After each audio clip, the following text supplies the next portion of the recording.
Hey YouTube, what's up? You've seen the title of this video, so you know we're about to talk about a lot. We're gonna throw in a little bit of music and I'm gonna give you my take on it first, to start out.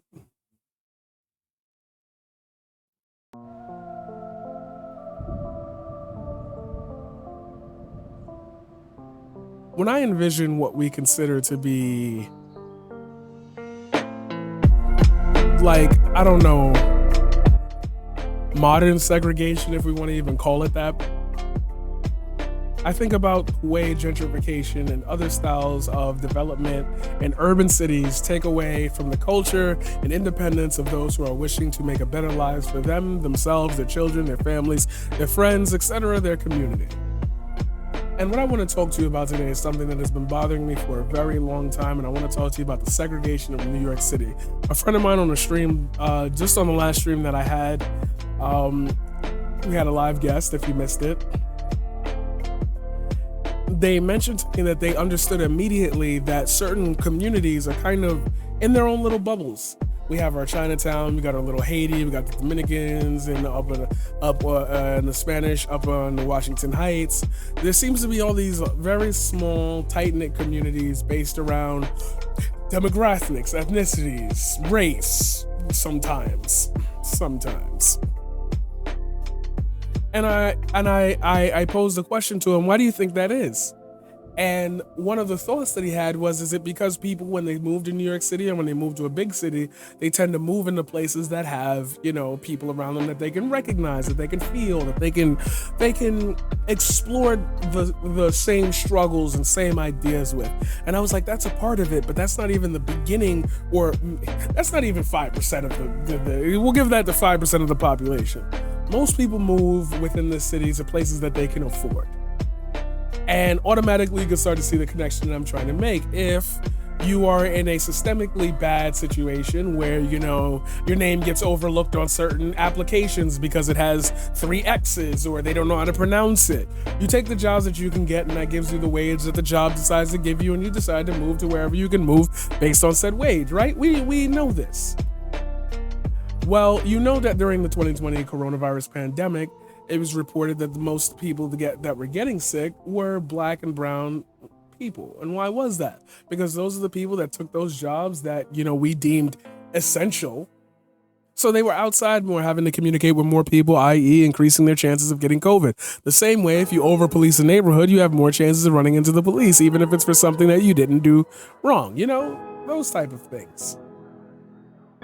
So to connect all of this together, what you notice is that there's an actual rallying around certain communities being built upon the ideology of being poor. No, this is not a victimization thing. It's just a reality and a conception. You don't move into the projects because you got $8.6 million. You move into the projects because you need help with rent assistance, and it's a nice cheap apartment that fluctuates based on your income, and therefore you'll probably be able to keep a roof over your head while you work your minimum wage, and or i.e. not a close to living wage job. When most of the people who don't have the ability for upward mobility, double mobility bars. When they don't have upwards mobility or the possibility of upwards mobility, it could be either used to drug use, mental health issues, just the fact of growing up in a poor household. What ends up happening is that you'll naturally connect with those around you who also have lived those same experiences, and you'll be divorced from understanding how people with more resources and more time have any of the struggles that you have. Now, we're not saying that it's not impossible for you to have those same issues. We're not saying that these anomalies don't exist. It's just not a factor into where we would assume that the majority of those people in that other district have those same issues. And I'm really pointing towards, especially in New York City, Midtown and downtown. The sense of community within those places down there are very separated from where we would expect a community like Harlem. We'd expect a community like Washington Heights. We'd expect a community like Jackson Heights. You don't get that Colombian pride. You're not. Places that get gentrified get dumped in with people who live in different areas under different circumstances and under different values. And they come in here and they aren't able to replicate those experiences because they're more focused on, getting the bag, securing, you got your credit unions and you've got your office workers and you've got your bankers and you've got this and that. So when those people start to live in your communities, they don't bring with them the same traditions and values that you've grown up to know and experience within your community. This is not a problem inherent to itself. If I were to just leave it at that, we could easily say, well, that's just the way life is. People move in, people move out. But when you bond around trauma, or i.e. not having enough, like when I was growing up and I went to the boys club or I went over to my after school center, there was Uno cards missing, the chessboard didn't have all the pieces. These little tiny things stopped you from wanting to even engage in those type of actions. How am I supposed to take a bunch of kids skiing or snowboarding if half of them can't afford the fee that it was to get into the damn program itself? I'm not asking people to pay $125 for a 2-day trip. A lot of people, that's grocery money for the entire month. That's a bill that could be paid. When you start to put these two communities together, you start to notice that there's a loss in how they communicate with one another. And this leads me to my next point. If the only way communities are to survive or to be able to thrive within each other's experiences, then influxing gentrification within those points of view only causes the disruption of those communities from a point of not only the market value of the apartments around them, but what can possibly be afforded to them, i.e. opportunities, etc., non grata. So if somebody has enough capital to open up a restaurant, who's he hiring? Who are they hiring, I should say, not who's he. Who are they hiring? How do they know who are the great workers in the community? They'd have to get themselves known within the community, and a lot of people who gentrify don't do that. That's why, they stay to themselves in their beautiful new lofty apartment that was just built in the middle of two brownstones that have been there for 76 plus years. And the problem that starts to accrue over a certain period of time is that they're able to pour more money and resources into what they want to do with their lives, while we have to just exist within whatever ecosystem they want to create, because we don't have the capital to say, hey, we'd like this built here instead of what you're doing. Somebody built a daycare like across the street from here, and they have a light on. They have their sign on at night, blaring, so every window on the street has this bright, insanely bright light. And that didn't happen before. No business did that around here. I wonder why. I wonder what the reason was why nobody decided to do that before these people decided to do it. And what kills me the most, hey, Everyday Stoners with a raid, thank you so much. We are in the middle of a segment. I do not want to cut it off. We appreciate you very much. If you guys are interested, I do politics, I do poetry, I do gaming. We're doing a whole bunch of that today. Currently, we're going through Everyday Stoners, that's right. Light up your joints. We got you cooking right here. Can I get a little focus on that? Thank you. Thank you to my staff members right there in the back for helping out with this. Hey, thank you for coming through with the raid. We appreciate you. If you like what you see, please do me a favor and hit that motherfucking follow button. And if you don't want any more ads, if you're getting a pre-roll ad, do me a favor, hit that motherfucking subscribe. You could do that for literally free or just for $5. Hello, Raiders. We appreciate you very much. Back to the topic at hand. What we end up seeing in our worldview is that we're losing our culture to people who don't want to participate within it. They'd rather buy it out, or they'd rather claim that they feel one type of way, one way, and then they do something else in the same point. And it makes us just so angry. But instead of me telling you about how gentrification makes things worse, about how it can literally help, I was kidnapped by Everyday Stoners and dragged here against my will. Hey, gang. Welcome in. Very, very, very sorry. What we want out of our communities is lost to the idea of capital. And we know that because we feel that in every single other part of our lives. I understand that for some people, the conversation that I'm bringing up right now, which is, the segregation of New York City, really falls in line with, I don't want to make it political. It doesn't have to be about politics. Why can't we just be healthy and happy and live all together harmoniously? Well, that's why certain places get cleaned up. That's why certain places get new parks. We just got a new skate park. Why did they come up with that idea? Because they watched who was moving into the neighborhood and they catered to their interests as most. I promise you. All I want right now is to express to you, before we jump into these videos, that these improvements on lower income communities can be made without the need for the influx of rising market prices for housing, without rising prices for food and other supplies, we can do this, and we can make communities better without the need of outside influence. All we need is somebody to invest within them. Now you might say, why don't you talk to your millionaires, your black millionaires? Why don't you do that? Why don't you guys stop shooting each other and maybe somebody would invest in your neighborhood? I'm not gonna lie to you, if I look outside, they invest in the neighborhood in the way that they want to without caring about the interests of anybody who's actually been living here for 20 plus years, 30 plus years, 40 plus years. So that's gonna happen whether or not people move in. So how about you do it to make the communities a little bit safer by giving us the resources and opportunities to actually increase our upward mobility instead of pointing at the people who have already made it and saying, why can't you be more like them? That is my beginning spiel for this episode.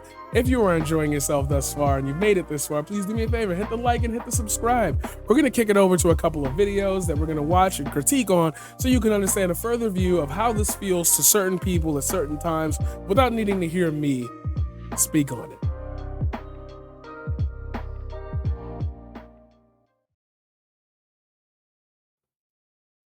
Lucky you're still breathing! Hey, there's the raid notification, let's go. Malcolm! In school, we learned the coolest thing. There were these people who did this broadcast and convinced everyone that aliens were landing. So what we do is we wait for Reese to fall asleep, then we flash some lights outside his window. It would go to the TV, but we'll have made a tape. Dewey, you're totally overthinking this. Reese! Aliens landed down the street! Every man for himself! Huh. Yes, no, maybe. Oh!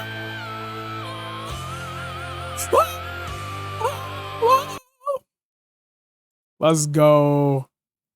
We love it here. We love it here. All right. Roy Wood Jr. explores gentrification in Brooklyn.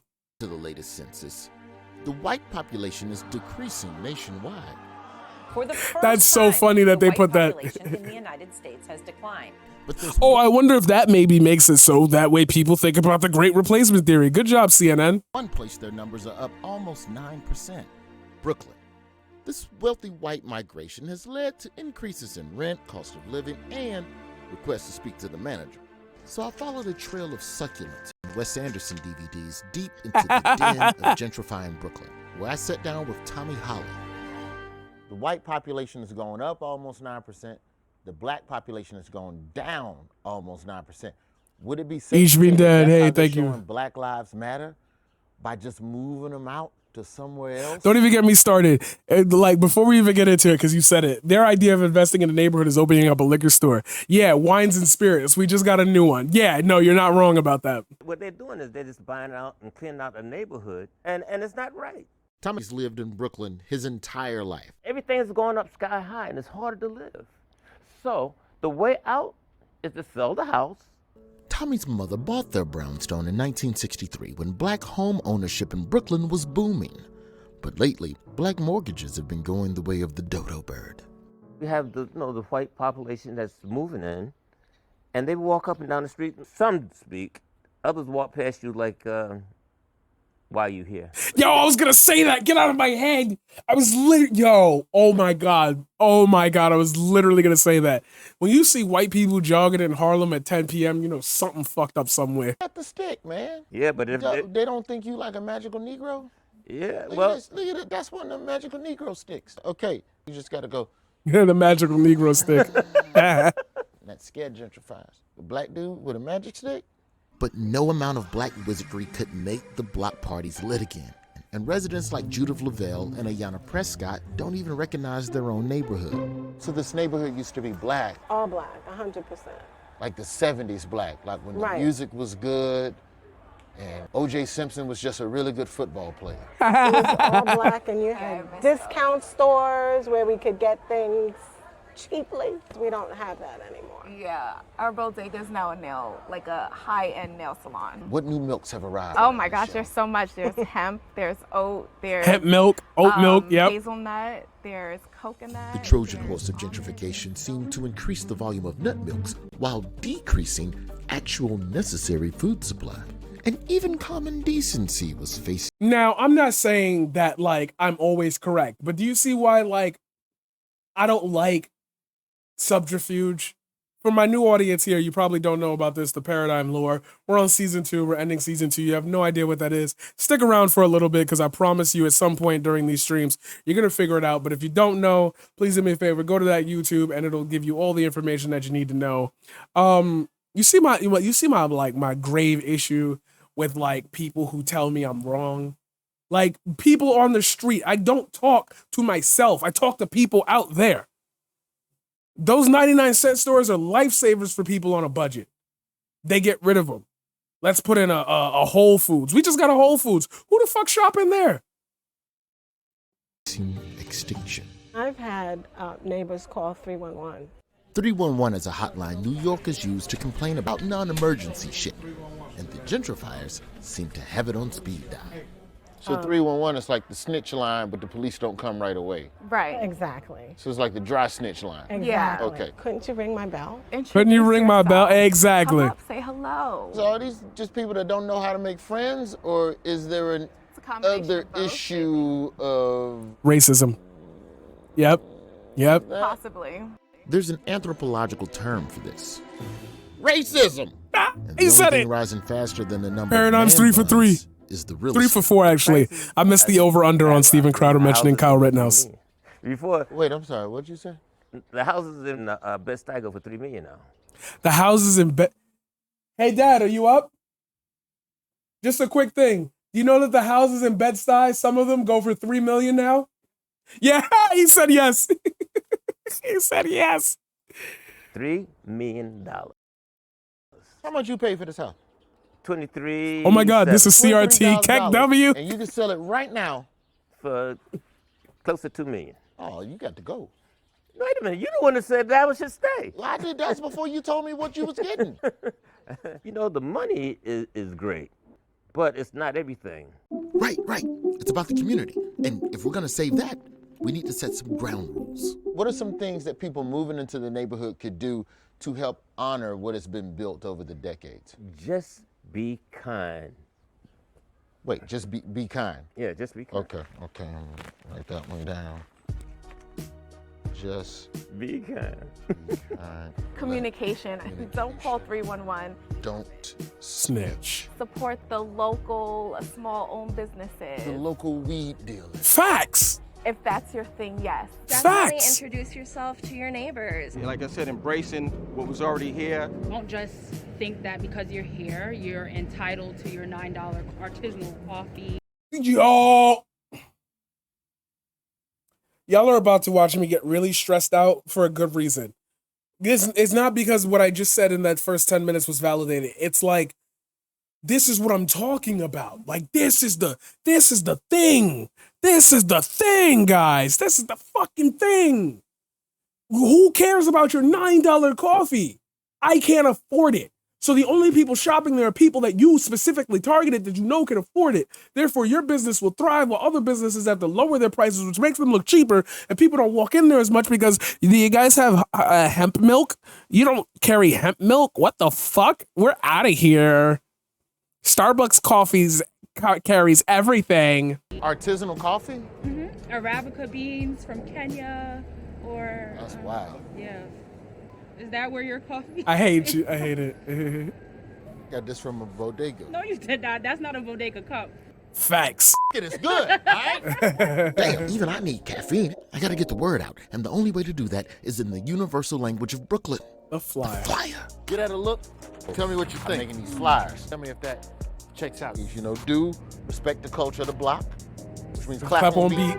Clap on the twos and fours. That's good. big. Oh my God. I think You gotta be on beat. You can't have a block party if everybody on beat. You can't. This one. Don't start a sentence with when I was at NYU.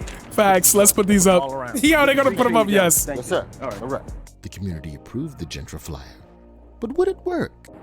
So, would you consider yourself a gentrifier? I don't know. I've never really thought of it before. Do you speak to your neighbors? One of them, one time. One of them, one Like ran time. into each other in the hallway. Damn, this man needs an education. We're trying to spread the word on ways we can help gentrifiers. I could flyer the whole town. But would it make people respect their black neighbors? Would it stop the 311 calls? The dog shit everywhere. Wait, should I say dog shit or dog poop? Get me out of here. Can anything I do make a difference? Just tell me what you think of some of these ideas. No phones for Karens. 311 for murder only. Contribute. Give the closest black person to you $50. Hey, you know how much $50 is? That's 10 gift subs. If somebody want to throw 10 gift subs in this bitch. He get closer. I don't carry cash on me. I accept Venmo. I got Venmo. Exactly. Yo, is she really gonna do it? No way. No way. All right, I got it. Boom. Appreciate that. Thank you. Damn, flyering does work. But is it enough to stop the erosion of this historic community and hold on to legacy residents like Tommy? I'm going to Florida. The fuck? You going to Florida? I'm tired of the snow. I'm tired of shoveling the snow. I'm tired of the leaves. Are you tired of racism? Yes, I am. Then Florida's not the place for you, my brother. You don't go to Florida. Exactly. Oh, shit. Oh, shit. I'm sorry for cussing.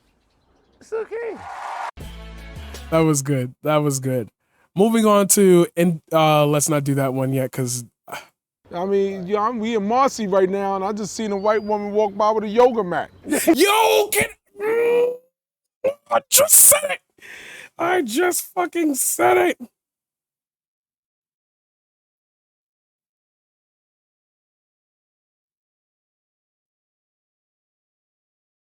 People are asking me if the promo is real.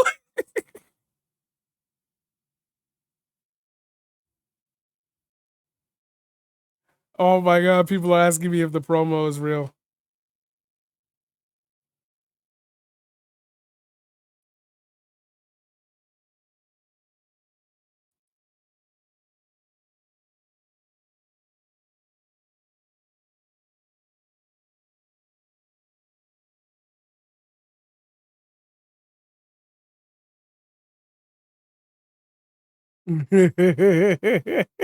People are giving me dirt to talk about him.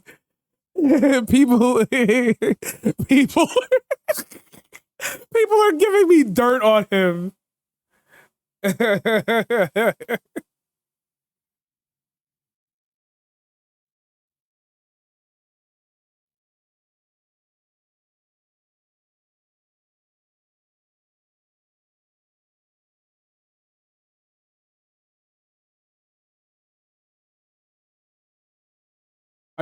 I'm sorry for doing this in the middle of a YouTube segment. Sorry to do this live on Twitch, but I just gotta address it because I don't want people to like start commenting on that shit, like acting like it's real.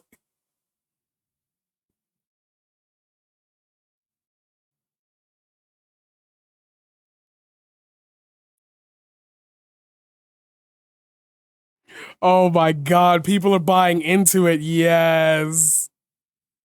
Yes.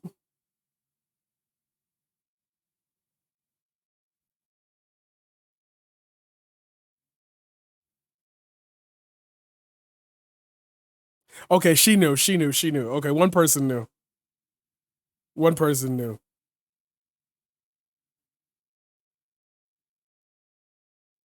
To be fair, it was an absolute work of art. Thank you.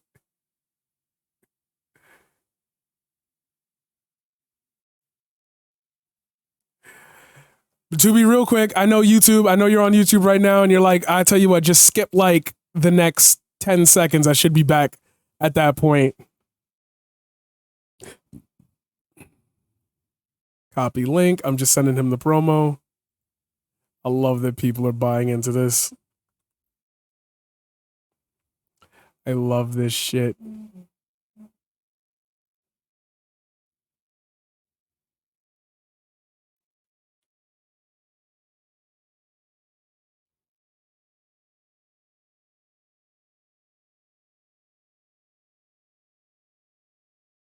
This is so good. Yes. Yes, yo, if we could get Tony Khan's attention, if we could make this something, we need to make this something. We need to make this something. Anyway, back to the subject at hand. Growing up here, I ain't never seen a white girl walk by with a yoga mat. I ain't know what yoga was until I was in my mid-40s. Here it comes. I got locked up for 15 years. I used to be just like y'all. Check your own potential, man. Actually, sorry to interrupt. Let's go to brunch! What happened to Brooklyn? Facts.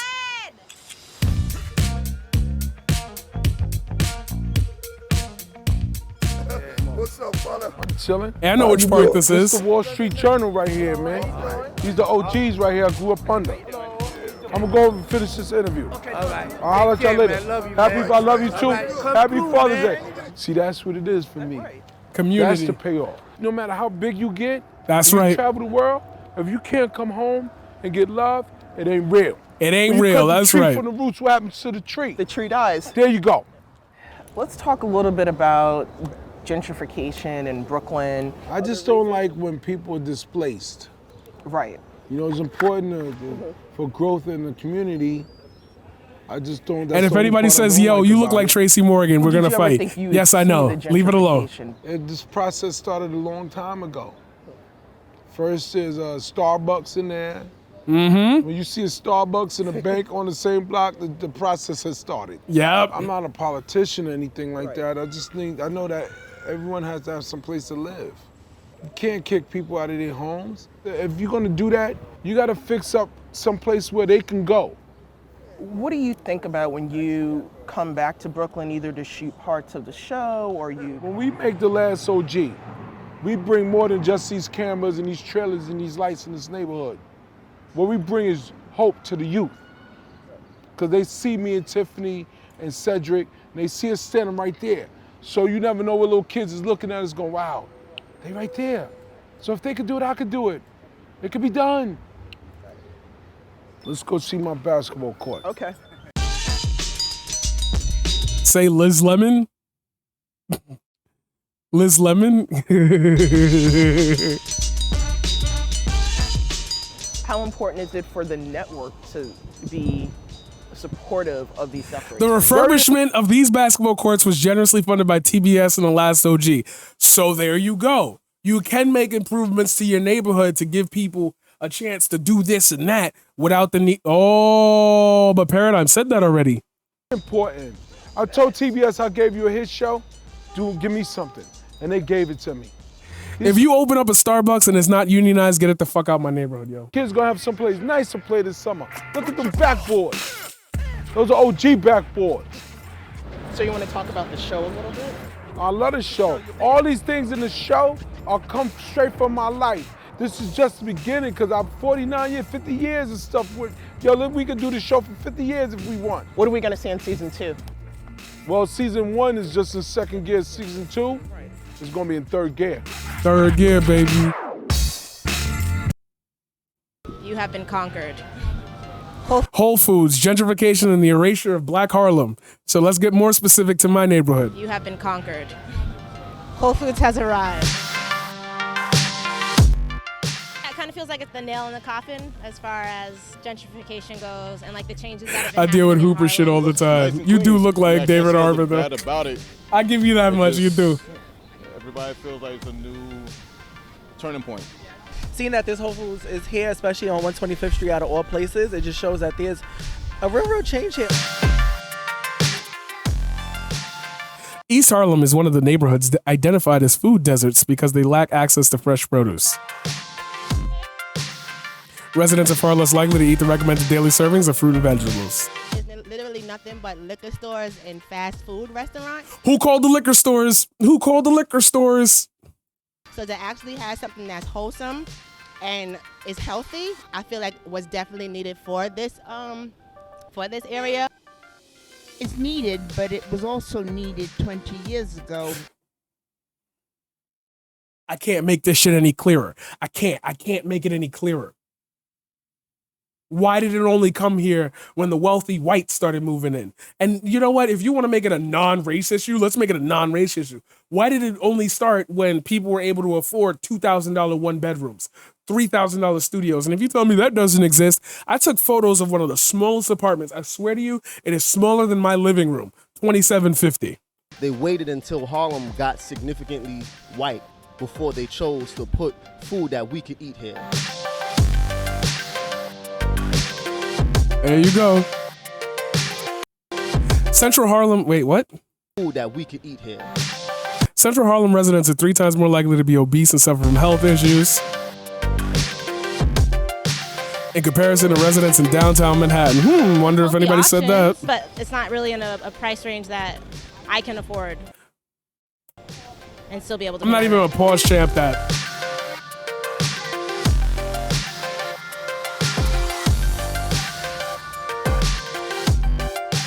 I was so happy to see Whole Foods come uptown, and I hope we have some good sales. But today was the first time I paid $2.49 for sweet potatoes. My strawberry is $1 box. Same weight, same container is $4. People buy from here, but not here.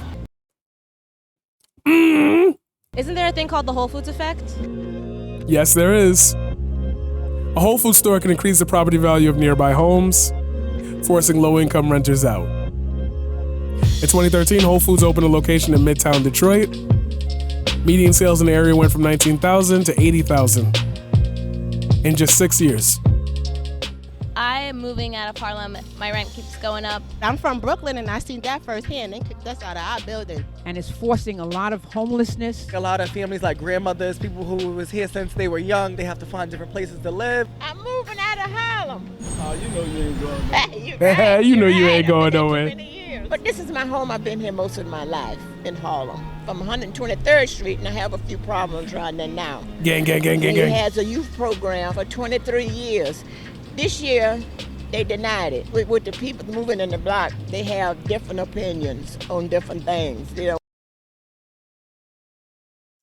Not right up my alley. Not right. Did I not tell y'all about the two programs I tried to start that had different special interest groups, and it ended up getting denied because we don't think it'll make enough money for us to sustain this. It'd be easy to just cut the program. They don't want this. They don't want that. They don't want to keep Harlem the way it is. I'm Gary Sheft. I'm from East Harlem. I don't think of myself as a gentrifier. I guess because I feel a part of the community, have made friends up here. You saw it firsthand, yep. Helped a friend open up a juice bar. We like the area. It's beautiful. It's beautiful to live here. A lot of these people didn't want to be here. A lot of people were scared to come to Harlem. Like, Harlem was so dangerous. That's right. Harlem was not the place to be, and now they tried to make it to Soho. Since when you make it Soho like Soho? The energy in Harlem now is different from the energy that Harlem had 10 years ago. History, and look how many of our businesses that we have that has been closed down. Yep. New retail may help developers, but it can be tough for small businesses. The mom and dad shops that used to be around aren't here anymore. If you walk down 125th Street, it's starting to look like Times Square. Yep. So I don't think of myself as a gentrifier, but that could be the case. When you see, I wish he would have said, you know what I wish that dude would have said? I don't think of myself as a gentrifier, but that's not up to me to decide. As a gentrifier, but that could be the case. When you see a Whole Foods, you know you're living or you're in a certain type of community.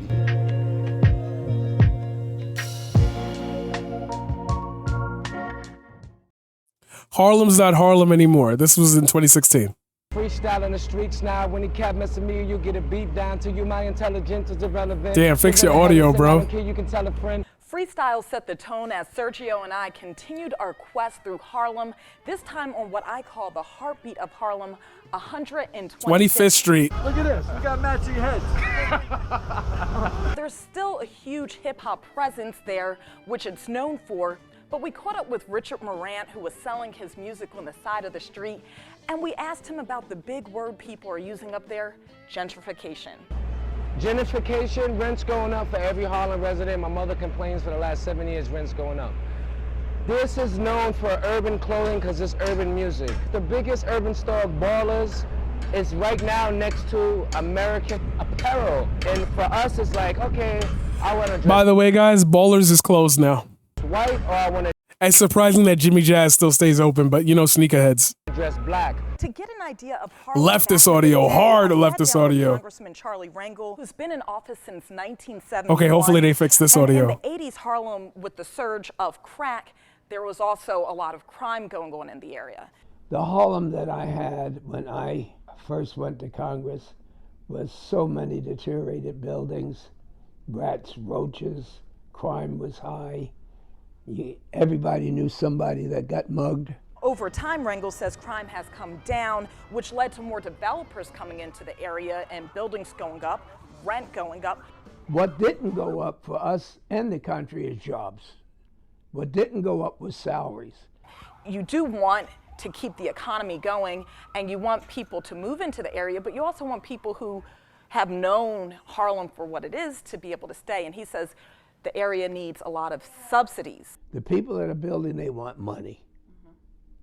So we have to struggle because affordable housing, education, jobs, health care, and to make certain our kids are able to dream. Whatever ingredients it takes to have a kid, a boy or girl, said, I'm somebody and I'm going to make it. Let's do it. Gentrification is a financial issue. First thing he calls for is subsidies to pay the higher rents that landlords want, because that's what the market demands. Who can pay the higher rents? Whoever can pay them gets to move into Harlem, just like the Lower East Side, just like Williamsburg, just like any other neighborhood that gentrifies in New York City. Gentrification is going to happen. Concentric circles around an old neighborhood. People are going to get pushed out and new people are going to come in. You're not going to be able to keep the lure of something if it hasn't worked for 50, 100 years already. You know, wherever there's change, there's always an old guy I don't like out there him. saying, man, I miss the old days. Well, it's emotion versus money. You want to stop gentrification, take ownership. What?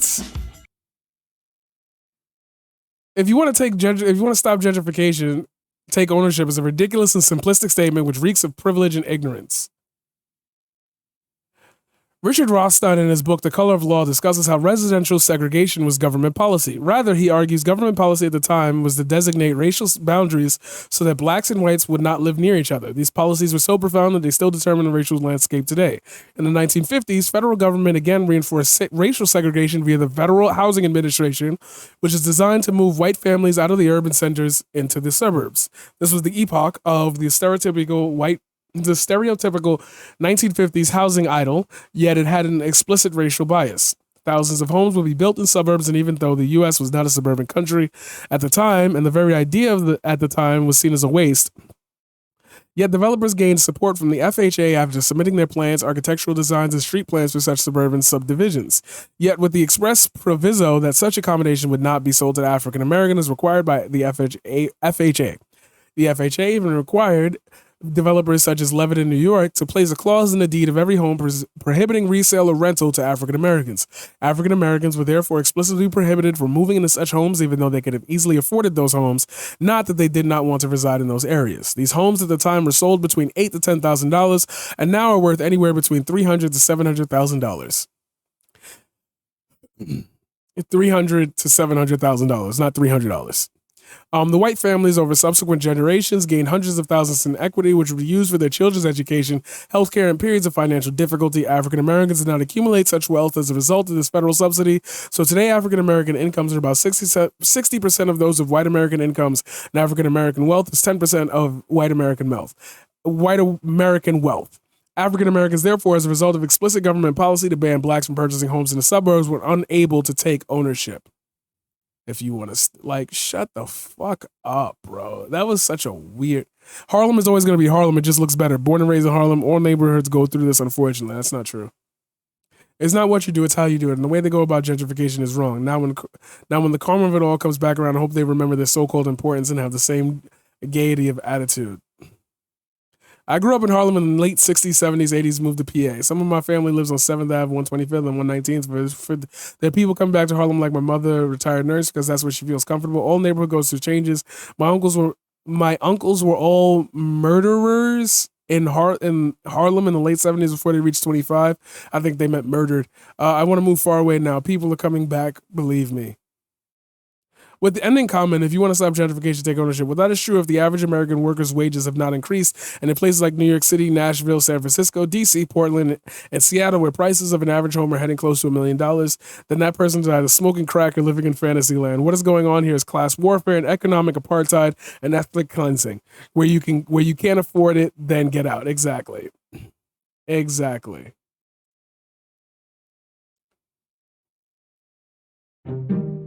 Gentrification is constantly I heard being white talked American about. MILF. Shut the fuck In up. the past 10 years, the number of Google searches for the word gentrification has Yeah, more than Ballers is doubled, closed.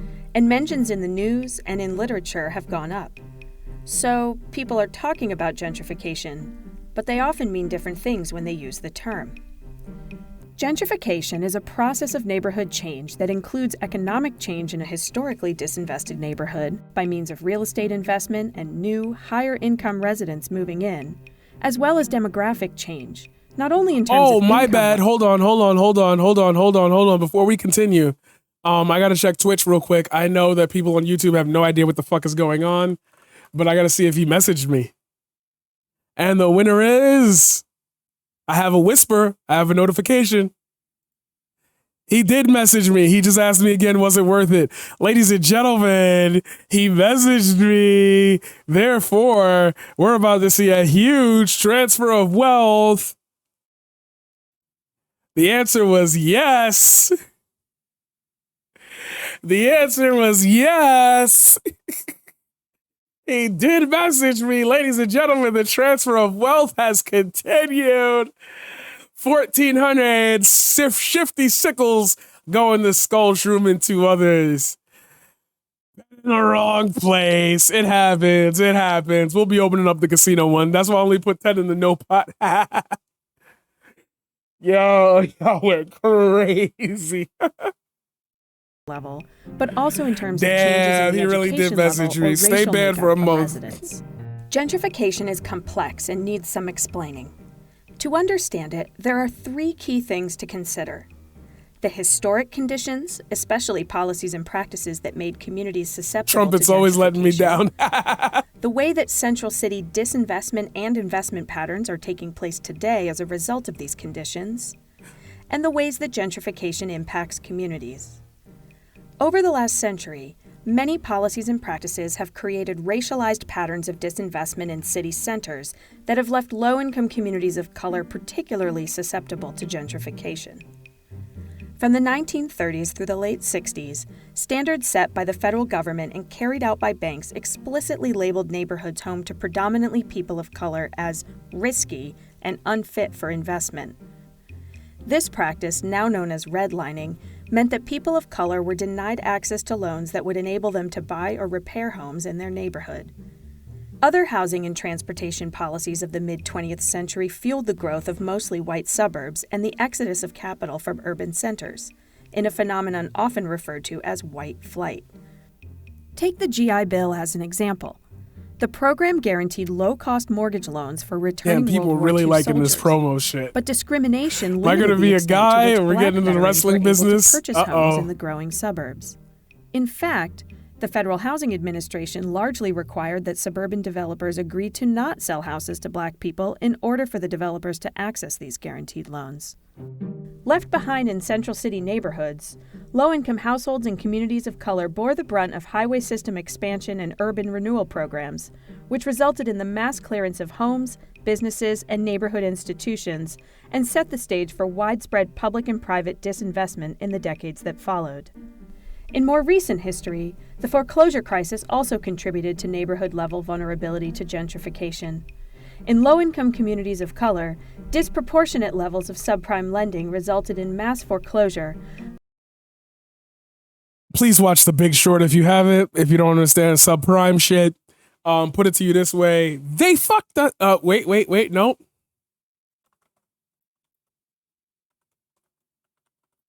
This is exactly what they were saying. This is exactly what they were saying the entirety of the time that they were doing this. I fuck you. I fuck you. We fucked you. We fucked you. It's beautiful. Don't we get a hand? Round of applause. Oh, here we go.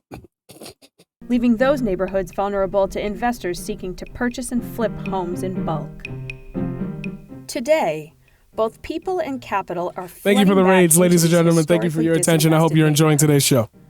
One reason new people are moving into these neighborhoods is because of their relative affordability. In many U.S. cities, the rental market has gotten increasingly expensive, and even moderate-income earners are on the hunt for lower housing costs. This means that in some places, they are looking in historically disinvested communities, often the same neighborhoods previous generations left behind during the days of white flight.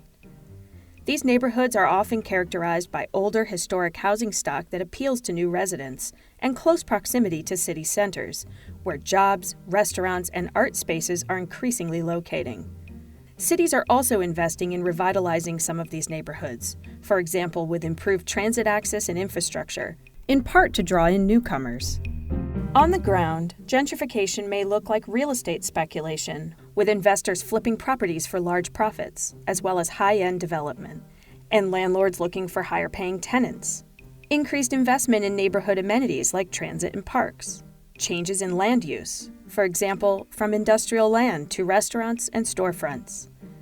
And changes in the character of the neighborhood, as community-run businesses are replaced by businesses catering to new residents' needs. While increased investment in an area can be positive, gentrification is often associated with displacement, which means that, in some of these communities, longtime residents are not able to stay to benefit from new investments in housing, healthy food access, or transit infrastructure. Which means they go to the poorer parts of the country, in which people still don't invest because you're poor. Why would we invest? And the cycle continues. Instead, lower-income families, often families of color, may find themselves facing rent increases, evictions, or other displacement pressures, and left with no other choice but to move to suburban or even exurban areas, far away from their jobs and the businesses and service providers they know. This can mean more time commuting, less time spent at home, and increased isolation, depression, and stress levels. For children, displacement can disrupt educational pathways and generate negative health impacts. Even for longtime residents who are able to stay in newly gentrifying areas, changes in the makeup and character of a neighborhood can lead to a reduced sense of belonging or feeling out of place in one's own home. For example, unique cultural vibrancy can be lost as places of worship see their congregants displaced to faraway cities and towns. In addition, family-run businesses and nonprofit organizations may be forced out as their customer base disperses, or as their commercial rents rise past what they can sustain, affecting the ability of those who stay to access the goods and services they need. There might also be changes in neighborhood norms and policing. For example, an increased police presence in order for new residents to feel safe. Oh, who called it? Paradigm called it. That's right. On the whole, we cannot ignore that the adverse impacts of gentrification, ranging from individual health effects to the suburbanization of poverty, are only the most recent wave in a pattern of urban restructuring that has been imposed upon and negatively affected low-income and communities of color over generations. Public, private, and nonprofit sector leaders have the opportunity to implement strategies that give longtime residents a chance to benefit from increased investment in their communities and even be part of driving how some of the changes in their neighborhoods take place.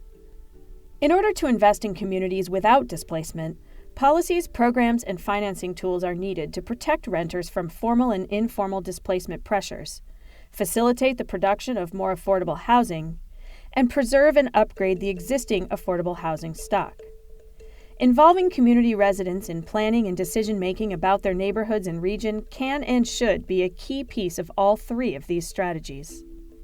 Taken together, these strategies can help keep communities together so that everyone can enjoy access to improved schools, better food options, more job opportunities, and safer neighborhoods. Qualities we know make cities and regions healthy and vibrant.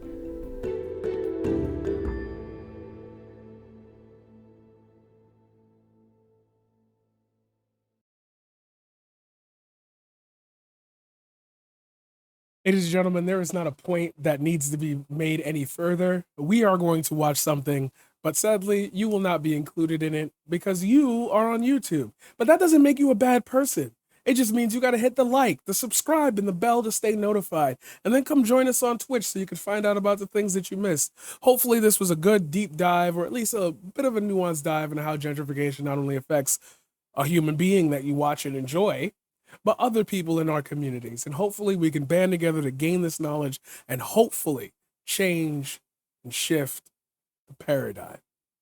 I'm your host for today, Marquise Green, i.e. known as The Paradigm Shift. I hope you enjoyed today's episode, and I will see you in the next one.